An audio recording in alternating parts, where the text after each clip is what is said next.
ഒരു കഥ പറഞ്ഞു തരാം. ഞാൻ കഥ പറയാം. ഒരിക്കൽ ഒരിടത്ത് ഒരു പെൺകുട്ടി ജനിച്ചു. അതിൻ്റെ പേര് അലക്സാണ്ട്ര എന്നായിരുന്നു. അതീവ സുന്ദരിയും മിടുക്കിയുമായിരുന്നു. ക്ലീറ്റസ് എന്ന രാജാവിൻ്റെ മകളായിരുന്നു. അമ്മ അലീന രാജകുമാരി. അവർ നാട്ടിലെ വലിയ പണക്കാരായിരുന്നു. അവരുടെ കീഴിൽ ഒരുപാട് പേർ ജോലി ചെയ്തിരുന്നു. അങ്ങനെ വീട്ടുജോലിക്ക് വന്ന ശാരദ എന്ന സ്ത്രീക്ക് ഒരു മകൻ ഉണ്ടായിരുന്നു. അവൻ്റെ പേരായിരുന്നു ജോൺ. ജോൺ അലക്സാണ്ട്രയും വളരെ നല്ല സുഹൃത്തുക്കളായിരുന്നു. അത് അവളുടെ അച്ഛനും അമ്മയ്ക്കും ഇഷ്ടമല്ലായിരുന്നു. കാരണം അവരുടെ സാഹചര്യത്തിന് പറ്റിയ കൂട്ടുകെട്ടല്ല എന്നാണ് അവർ പറയുന്നത്. കാരണം ശാരദ അവരുടെ വീട്ടിൽ വേല ചെയ്യുന്നവരായിരുന്നു.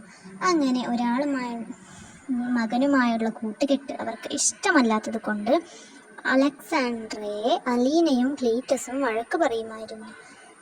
എന്നാൽ അലക്സാണ്ട്രയുടെ വിളിപ്പേര് അലക്സ എന്നായിരുന്നു ആ കുട്ടിയെ വിളിച്ചിരുന്നത്.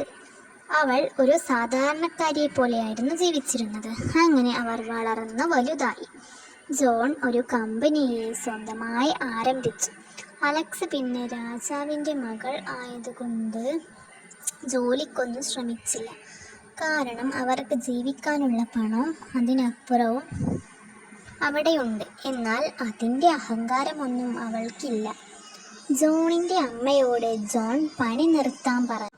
അതുകൊണ്ട് ശാരദ അലക്സയുടെ വീട്ടിലേക്ക് പോയിക്കൊണ്ടേയിരുന്നു. ജോൺ എന്നും അമ്മയെ കാണാൻ അങ്ങോട്ട് പോകും.